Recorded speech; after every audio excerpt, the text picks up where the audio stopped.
दोस्तों, जब भी आप कोई इलेक्ट्रॉनिक आइटम जैसे TV, mobile, charger, camera, laptop purchase करते हैं तो आपने देखा होगा इन सभी इलेक्ट्रॉनिक आइटम पे एक मार्क लगा होता है सीई। इवन अगर आप आजकल टॉयज भी परचेज करते हैं तो वहां पर भी आपको ये सीई मार्क लगा हुआ दिख जाता है। कभी सोचा है क्या होता है ये सीई मार्क, क्यों होता है, किस किस कंट्री में ये जरूरी है, किस किस प्रोडक्ट पे ये जरूरी है, और अगर आप भी कोई प्रोडक्ट बना रहे हैं तो किस प्रकार आप अपने प्रोडक्ट के लिए सीई मार्क ले सकते हैं। नमस्कार दोस्तों, मेरा नाम नीरज और एक बार फिर से स्वागत है आपका अपने YouTube चैनल पे। दोस्तों, आज की इस वीडियो में हम लोग कवर करने वाले हैं सीई मार्क क्या होता है, किस किस कंट्री में ये मैंडेटरी है, ऐसे कौन कौन से प्रोडक्ट हैं जहां पर सीई मार्क लगाया जाता है, सीई मार्क के क्या रूल्स हैं, उसकी क्या रिक्वायरमेंट्स हैं, आप कैसे उन रिक्वायरमेंट्स को फुलफिल कर सकते हैं, नोटिफाइड बॉडी क्या होती है, सेल्फ सर्टिफिकेशन क्या होता है, और आप किस प्रकार अपनी ऑर्गेनाइजेशन के लिए सीई मार्किंग ले सकते हैं। तो चलिए वीडियो को शुरू करते हैं।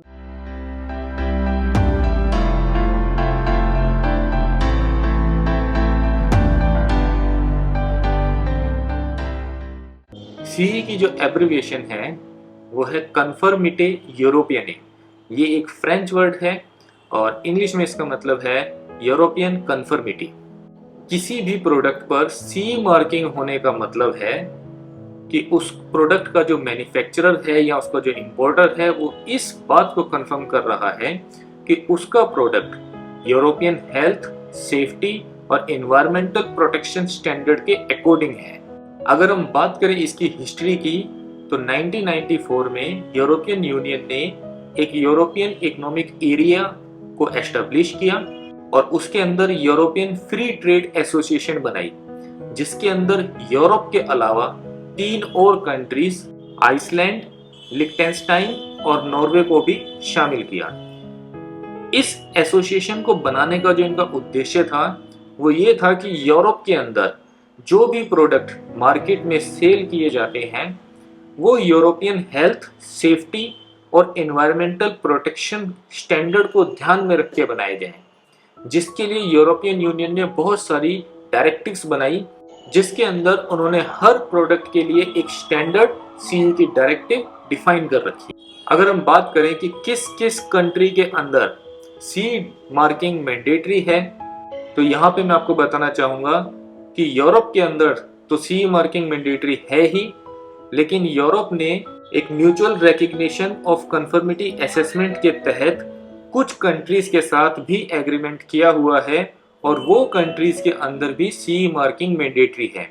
ये कौन कौन सी कंट्रीज हैं जहां पर सीई मार्किंग मैंडेटरी है, जैसे Austria, Belgium, Bulgaria, Croatia, Cyprus, चेक Republic, Denmark, Estonia, Finland, France, Germany, Greece, Hungary, Iceland, Ireland, Italy, Latvia, Liechtenstein, Lithuania, Luxembourg, Malta, Netherland, Norway, Poland, पुर्तगाल, Romania, Slovakia, Slovenia, Spain, Sweden, Northern Ireland. इनके अलावा वो countries जो Europe में नहीं है लेकिन फिर भी वहां पर सीई मार्किंग मैंडेटरी है वो है हमारी US, Canada, Japan, Australia, New Zealand, Israel, Switzerland और टर्की। दोस्तों, स्विट्जरलैंड और टर्की तो ऐसी कंट्री हैं जो यूरोपियन यूनियन में तो हैं लेकिन वो यूरोपियन इकोनॉमिक एरिया का पार्ट नहीं है।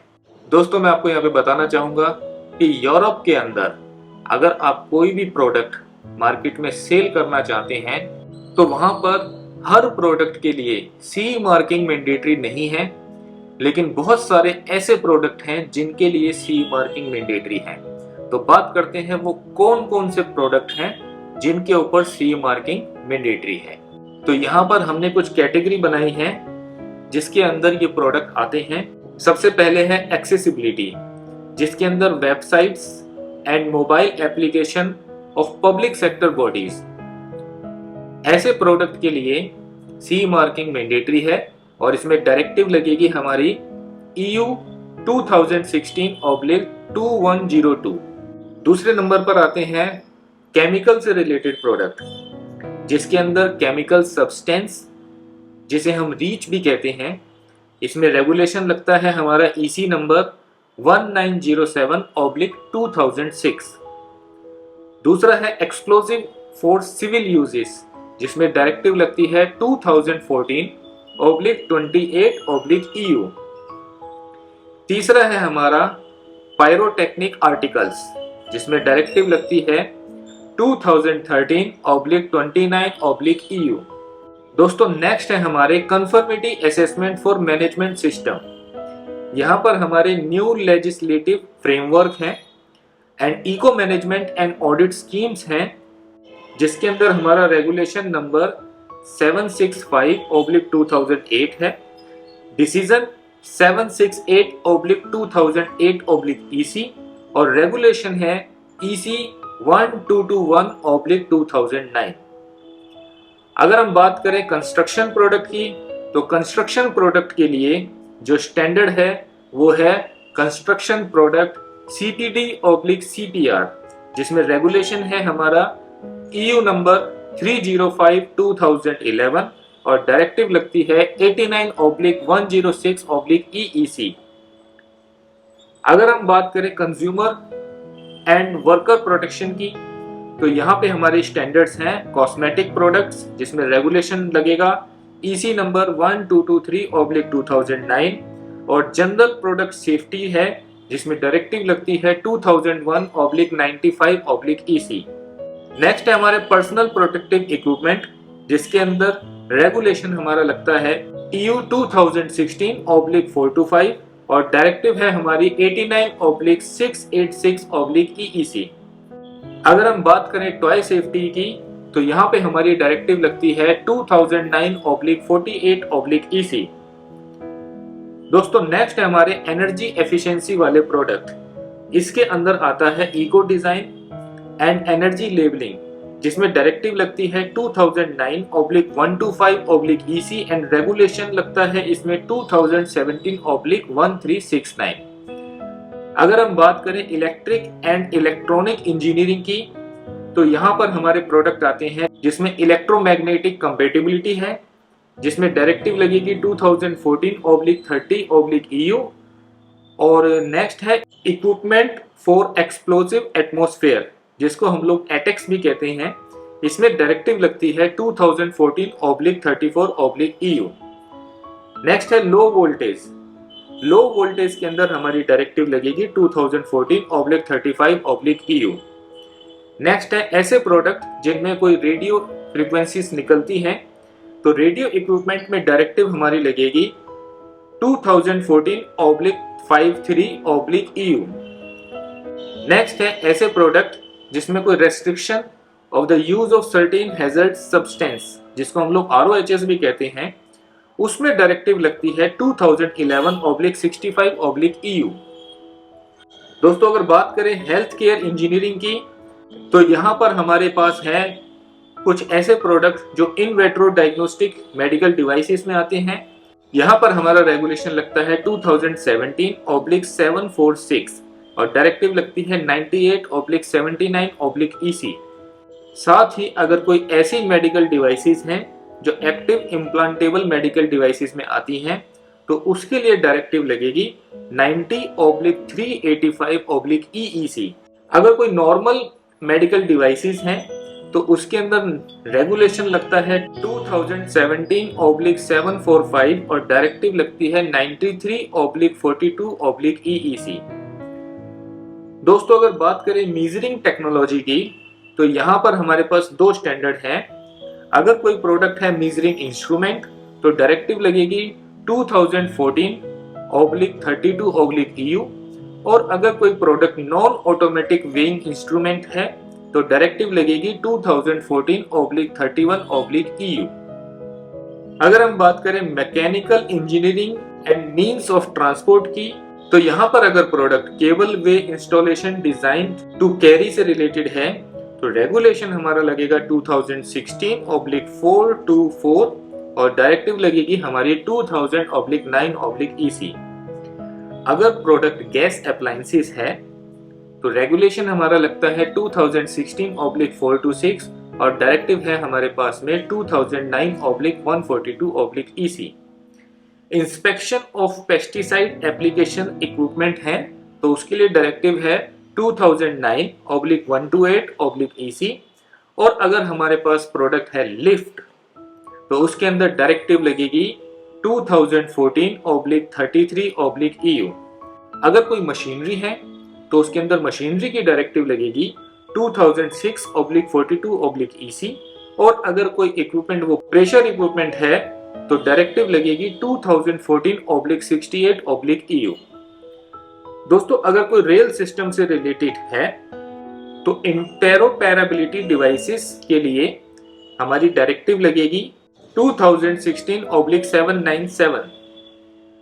और साथ ही recreational craft and personal watercraft के लिए डायरेक्टिव लगती है 2013/53/EU। अगर कोई सिंपल प्रेशर वेसल्स है तो डायरेक्टिव है 2014/29/EU। और अगर कोई अनमैन्ड एयरक्राफ्ट सिस्टम है तो उसमें रेगुलेशन हमारा लगने वाला है 2019/945। दोस्तों, यहाँ पर अगर सर्विसेज की बात करें तो कम्युनिटी पोस्टल सर्विसेज के अंदर हम लोग डायरेक्टिव लगाते हैं 2008/6/EC। और नेक्स्ट है हमारे पास में सस्टेनेबिलिटी। अगर हम कोई पैकेजिंग या पैकेजिंग वेस्ट से रिलेटेड कोई हमारा प्रोडक्ट है तो उसके अंदर हमारे पास डायरेक्टिव लगाएंगे 2005/20/EC।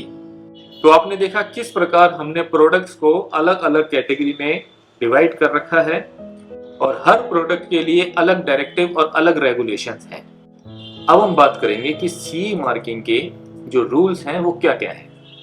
जहां तक स्टैंडर्ड की बात है, सीई मार्किंग डिपेंड करता है प्रोडक्ट के ऊपर, और प्रोडक्ट की जो गाइडलाइन है वो उसकी रिलेटिव डायरेक्टिव्स में लिखी हुई है। तो अगर आप मैन्युफैक्चरर हैं और आप जानना चाहते हैं कि आपके प्रोडक्ट की क्या गाइडलाइन है, तो उससे रिलेटेड डायरेक्टिव्स को खोलिए, उसे पढ़िए, उसके अंदर आपको सारी डायरेक्टिव्स की जो भी रिक्वायरमेंट्स है लिखी हुई मिल जाएंगी। अगर हम बात करें इसकी रिस्पॉन्सिबिलिटीज की, तो यहाँ पर जो भी पर्सन उस प्रोडक्ट को यूरोपियन मार्केट में पुट करेगा, रिस्पॉन्सिबिलिटी भी उसी की होगी। अब वो पर्सन कौन हो सकता है? या तो वो मैन्युफैक्चरर हो सकता है, या वो इंपोर्टर हो सकता है, या वो डिस्ट्रीब्यूटर हो सकता है। अगर वो पर्सन मैन्युफैक्चरर है तो उसकी जिम्मेदारी है कि प्रोडक्ट की सीई मार्किंग की कंफर्मिटी का पता करे कि उसकी क्या कंफर्मेशंस हैं, उसकी क्या रिक्वायरमेंट्स हैं, उसके पास में उस प्रोडक्ट से रिलेटेड टेक्निकल फाइल्स है कि नहीं, और ये सारी जो डॉक्यूमेंटेशन रिक्वायरमेंट्स हैं उसको पूरी करनी होंगी। और जब भी अथॉरिटीज के द्वारा इन पेपर्स की डिमांड की जाएगी तो उसको इनको प्रेजेंट करना पड़ेगा। अगर वो इंपोर्टर है तो यहाँ पर उसकी रिस्पॉन्सिबिलिटी है कि जिस मैन्युफैक्चरर से आउटसाइड ऑफ द EU वो उस प्रोडक्ट को इंपोर्ट कर रहा है, तो यहाँ पर वो चेक करे कि मैन्युफैक्चरर सीई की डायरेक्टिव की रिक्वायरमेंट को पूरा कर रहा है कि नहीं, उसकी टेक्निकल फाइल और अदर डॉक्यूमेंटेशन उसके पास है कि नहीं, कंफर्मिटी ऑफ डिक्लेरेशंस उसके पास है कि नहीं। और जब भी अथॉरिटीज इन पेपर को मांगेगी तो उसको मैन्युफैक्चरर से लेकर उन पेपर्स को प्रेजेंट करना होगा। साथ में उसे ये भी सुनिश्चित करना पड़ेगा कि अगर अथॉरिटीज ने डिमांड करी तो उसको मैन्युफैक्चरर के साथ कॉन्टैक्ट एस्टेब्लिश कराना होगा।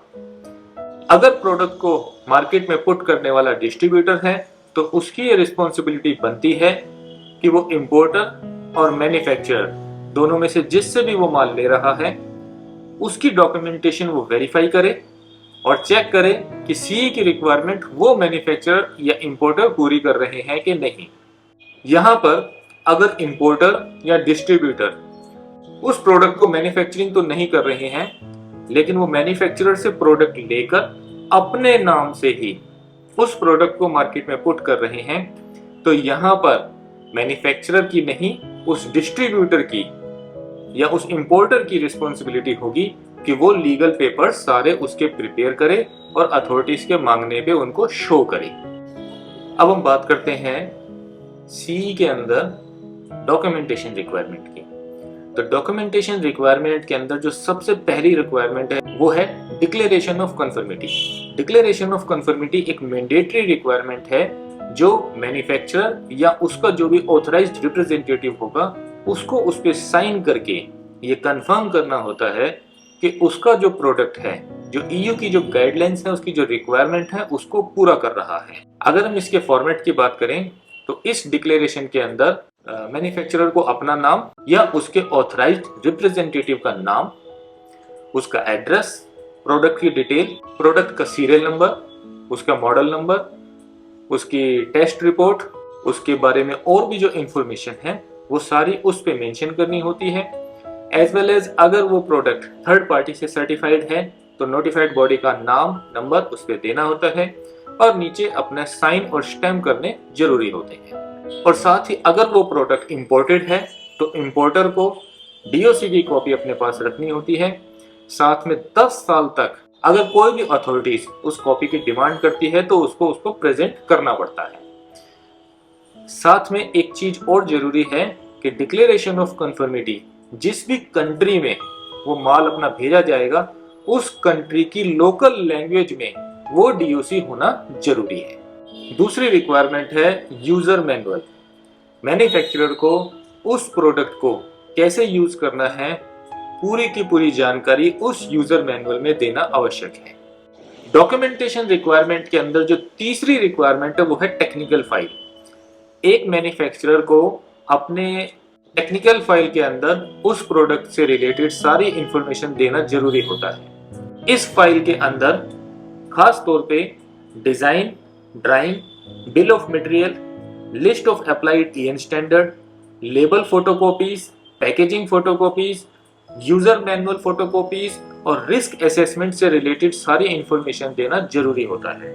टेक्निकल फाइल ये भी प्रूव करता है कि आपका प्रोडक्ट जो है वो ईयू की गाइडलाइन को पूरा कर रहा है। डॉक्यूमेंटेशन की जो चौथी रिक्वायरमेंट है वो है टेस्ट रिपोर्ट। यहाँ पर मैन्युफैक्चरर को चाहिए कि सबसे पहले ये पता करे कि उसका प्रोडक्ट कौन सी डायरेक्टिव में आता है और उस डायरेक्टिव के अंदर कौन कौन से ईएन स्टैंडर्ड्स की रिक्वायरमेंट है जिसको उसे पूरा करना है। उन्हीं ईएन स्टैंडर्ड के अकॉर्डिंग मैन्युफैक्चरर को अपने प्रोडक्ट को लैब में टेस्ट कराना होगा और टेस्ट की रिपोर्ट टेक्निकल फाइल में लगानी होगी। बिना टेस्टिंग के आप अपने प्रोडक्ट को सीई सर्टिफाइड नहीं करा सकते। तो इसीलिए सीई सर्टिफाइड के लिए टेस्ट रिपोर्ट एक मैंडेटरी जरूरत है। दोस्तों अब हम बात करते हैं प्रोडक्ट की कैटेगरीज के बारे में जो कि सीई डायरेक्टिव्स के अंदर ऑलरेडी डिफाइंड हैं। यहाँ पर टोटल मिला के ABCDEFGH टोटल 8 कैटेगरीज हैं सीई के अंदर जो ऑलरेडी डिफाइंड हैं। इन कैटेगरीज को अगर हम देखें तो इसको हम लोग मॉड्यूल्स भी कहते हैं। यहाँ पर जब हम बात करते हैं मॉड्यूल्स ए की जो कि है internal production control, module B EC type examination, module C conformity to type, module D production quality assurance, module E product quality assurance, module F product verification और module G unit verification, module H है fully quality assurance. यहाँ पर जो module है वो कुछ इस तरीके से डिफाइन है कि जो मॉड्यूल ए है उसके अंदर कम रिस्क है और जैसे जैसे मॉड्यूल ए से आगे बढ़ के एच तक जाएगा ऐसे ऐसे इसका रिस्क का लेवल बढ़ता जाएगा। तो कहने का मतलब ये है कि जो प्रोडक्ट आपका कम रिस्क में आ रहा है उसको आप इजीली सीए सर्टिफाइड करा सकते हो और जो मॉड्यूल हायर में जा रहा है उसको सीई सर्टिफाइड कराने के लिए आपको ज्यादा मेहनत और ज्यादा डॉक्यूमेंटेशन की जरूरत पड़ने वाली है। दोस्तों अब हम बात करेंगे नोटिफाइड बॉडी और नॉन नोटिफाइड बॉडीज के बारे में। तो यहाँ पर एक चीज आपको समझनी होगी कि अगर आप मैन्युफैक्चरर हैं और आप अपने प्रोडक्ट को सीई सर्टिफाइड कराना चाहते हैं तो आपको समझना होगा कि सीई की जितनी भी डायरेक्टिव्स हैं वो यूरोपियन कमीशन के द्वारा बनाई जाती हैं और समय समय पे उनको अपडेट किया जाता है। लेकिन अगर आपको सीई सर्टिफाइड चाहिए तो आप यूरोपियन कमीशन के पास जाएंगे, उनके पास अप्लाई करेंगे तो वो आपको सीई सर्टिफिकेट नहीं देंगे। वो आपको बोलते हैं कि किसी भी थर्ड पार्टी को आप चूज करिए और थर्ड पार्टी से अपने यहाँ पे ऑडिट करवाइए। ऑडिट के दौरान वो लोग चेक करते हैं कि आप सीई की जो कंफर्मिटी है उसको पूरा कर रहे हैं कि नहीं। अगर उन्हें लगता है कि कि जो सीई मार्किंग की जो रिक्वायरमेंट्स है, जो डॉक्यूमेंटेशन रिक्वायरमेंट्स हैं या जो डायरेक्टिव की जो रिक्वायरमेंट्स हैं, अगर आप उनको पूरा कर रहे हो तो वो थर्ड पार्टी आपको सीई का सर्टिफिकेट इश्यू कर देती है। अब यहाँ पर जो ध्यान देने वाली बात है वो ये है कि वो थर्ड पार्टी दो प्रकार की होती हैं। एक होती है नोटिफाइड बॉडी और एक होती है नॉन नोटिफाइड बॉडी। दोनों में क्या फर्क है कि जो सर्टिफिकेशन बॉडी यूरोपियन यूनियन की मेंबर स्टेट से डेजिग्नेटेड होती है उसे हम कहते हैं नोटिफाइड बॉडी, और जो सर्टिफिकेशन बॉडी यूरोपियन यूनियन की मेंबर स्टेट से डेजिग्नेटेड नहीं होती है उसे हम कहते हैं नॉन नोटिफाइड बॉडीज। लेकिन हम यहाँ पर दोनों ही सर्टिफिकेशन बॉडीज, चाहे वो नोटिफाइड हो चाहे नॉन नोटिफाइड हो, अपने प्रोडक्ट को सर्टिफाइड करा सकते हैं, बशर्ते कि हमें सबसे पहले ये चेक करना पड़ता है कि हमारे प्रोडक्ट का रिस्क कितना है। अगर हमारे प्रोडक्ट के अंदर रिस्क फैक्टर ज्यादा होगा, जिसका मॉड्यूल अपर लेवल पे होगा, तो हमें नोटिफाइड बॉडी के साथ जाना चाहिए। और अगर हमारे मॉड्यूल कम है, अगर हमारे प्रोडक्ट का रिस्क लेवल कम है, तो हम नॉन नोटिफाइड बॉडीज के भी साथ जा सकते हैं। यहाँ तक कि यूरोपियन कमीशन ये भी कहता है कि अगर आपके प्रोडक्ट के अंदर रिस्क कम है तो आप अपना खुद का सेल्फ डिक्लेरेशन देने के बाद भी सी मार्किंग का लोगो अपने प्रोडक्ट पे यूज कर सकते हैं। अब यहाँ पर एक क्वेश्चन उठता है कि हमें कैसे पता चलेगा कि हमारे प्रोडक्ट का रिस्क कितना है। तो उसके लिए सबसे पहले आप अपने प्रोडक्ट की डायरेक्टिव्स को पकड़िए। डायरेक्टिव्स के अंदर आपको मॉड्यूल पता चलेगा कि आपका प्रोडक्ट कौन से मॉड्यूल्स में आता है, और वहीं पर आपको डिक्लेयर किया जाता है कि आपके प्रोडक्ट रिस्क का लेवल कम है। अगर आपके प्रोडक्ट का रिस्क ज्यादा है तो नोटिफाइड बॉडी के साथ जा सकते हैं, अगर रिस्क कम है तो आप या तो नॉन नोटिफाइड बॉडीज के साथ जा सकते हैं या फिर सेल्फ सर्टिफिकेशन भी कर सकते हैं। ये सारी इंफॉर्मेशन आपको अपने डायरेक्टिव के अंदर मिल जाएगी। यहाँ पर दोस्तों मैं एक चीज ऐड करना चाहूंगा कि बेशक आप अपने प्रोडक्ट का सेल्फ डिक्लेरेशन दे रहे हैं, लेकिन उस केस में भी आपके पास declaration of conformity, technical file, lab test report और बाकी के सारे डॉक्यूमेंटेशन पूरे होने चाहिए। दोस्तों अब हम यहाँ पर बात करेंगे कि सीई कंप्लायंस का प्रोसेस क्या है, आप कैसे अपने प्रोडक्ट के लिए सीई मार्किंग ले सकते हैं। तो उसके अंदर जो प्रोसेस है, इसके अंदर टोटल 6 स्टेप हैं, जिनको पूरा करने के बाद में आप सीई मार्किंग के लिए एलिजिबल हो जाते हैं। इसके अंदर जो स्टेप नंबर 1 है, सबसे पहले आपको क्या करना है, आइडेंटिफाई एप्लीकेबल डायरेक्टिव्स। आप सबसे पहले अपनी डायरेक्टिव्स को पहचानिए कि आपके प्रोडक्ट में कौन सी डायरेक्टिव लगने वाली है और उसके हार्मोनाइज स्टैंडर्ड्स उस प्रोडक्ट के अंदर क्या क्या हों। हार्मोनाइज स्टैंडर्ड्स के अंदर आपके ईएन स्टैंडर्ड्स की बात होती है कि उस प्रोडक्ट में कौन कौन से ईएन स्टैंडर्ड हैं जो उसमें एप्लीकेबल हो सकते हैं। स्टेप नंबर 2 के अंदर आपको know the essential requirement for the product. यहाँ पे आपको पता करना है कि आपके प्रोडक्ट की कौन कौन सी एसेंशियल रिक्वायरमेंट्स हैं जिनको आपको पूरा करना चाहिए। स्टेप नंबर 3 है, आपको ये पता करना है कि आपकी जो थर्ड पार्टी होगी वो नोटिफाइड बॉडी होगी या नॉन नोटिफाइड बॉडी होगी, या आप सेल्फ असेसमेंट करने वाले हैं। तो यहाँ पर उसको पता करने के लिए आप डायरेक्टिव्स को पढ़िए और उसके अंदर मॉड्यूल चेक करिए कि आपका प्रोडक्ट कौन से मॉड्यूल में आ रहा है, और साथ ही रिस्क का लेवल चेक करिए। अगर रिस्क का लेवल कम है तो आप सेल्फ असेसमेंट भी कर सकते हैं या नॉन नोटिफाइड बॉडी को भी अपॉइंट कर सकते हैं, और अगर रिस्क का लेवल ज्यादा है तो नोटिफाइड बॉडी के साथ जाइए। स्टेप नंबर 4 के अंदर आता है test the product and check it conformity. यहाँ पर आपको चेक करना है कि आपके प्रोडक्ट के अंदर कौन कौन से ईएन स्टैंडर्ड लगने वाले हैं, जिनके अंदर कौन कौन से टेस्ट आपको कराने की आवश्यकता होगी, और उनकी लैब की रिपोर्ट भी आपको साथ में लगानी पड़ेगी। स्टेप नंबर 5 है draw up and keep available the required technical documentation. यहाँ पर आपको टेक्निकल फाइल बनाने की जरूरत है, और टेक्निकल फाइल के अंदर आपको प्रोडक्ट से रिलेटेड सारी इंफॉर्मेशन देनी होगी। स्टेप नंबर 6 है create label files and user manual and create DOC. Step number 6 के अकॉर्डिंग अगर आप अपने प्रोडक्ट पे सीई का लेबल लगाना चाहते हैं तो उसके लिए भी कुछ रिक्वायरमेंट्स है जिन्हें आपको फुलफिल करना होता है। लेबल के साथ में आपको सी डायरेक्टिव की जो जरूरी चीजें हैं, जैसे उसकी वोल्टेज क्या है, उसकी वार्निंग लेवल्स क्या है, वो सारी इंफॉर्मेशन भी आपको प्रोडक्ट पे मेंशन करनी जरूरी होती है। साथ ही आपको यूजर मैनुअल बनाना है और डिक्लेरेशन ऑफ कंफर्मिटी भी साथ में लगानी है। दोस्तों, अगर ये आप 6 की 6 रिक्वायरमेंट पूरी कर देते हैं तो इन 6 स्टेप्स को पूरा करने के बाद में आप एलिजिबल हो जाते हैं सी मार्किंग का लोगो अपने प्रोडक्ट पे लगाने के लिए। तो इस प्रकार सी मार्किंग का लोगो आप अपने प्रोडक्ट पे लगा सकते हैं। दोस्तों, वैसे तो सी मार्किंग का टॉपिक बहुत बड़ा है, लेकिन फिर भी हमने कोशिश करी है कि कम से कम शब्दों में ज्यादा से ज्यादा इंफॉर्मेशन आपके साथ शेयर की जा सके। लेकिन फिर भी बहुत सारी चीजें हैं जो इस वीडियो में छूट गई हैं। अगर आपके पास में कोई क्वेरी है तो आप हमें कमेंट करके बताइए, हम लोग कोशिश करेंगे कि आपके कमेंट का जवाब दे सकें। तो अगर आपको ये वीडियो पसंद आया हो तो इस वीडियो को लाइक करें, शेयर करें। अगर आपने हमारा चैनल सब्सक्राइब करा हुआ है तो दिल से थैंक यू है, और अगर आप इस चैनल पे नए हैं तो दोस्तों जाने से पहले इस चैनल को सब्सक्राइब करना ना भूलें। तो मिलते हैं आपसे फिर किसी नए टॉपिक के साथ में, फिर किसी नई वीडियो में। तब तक के लिए धन्यवाद।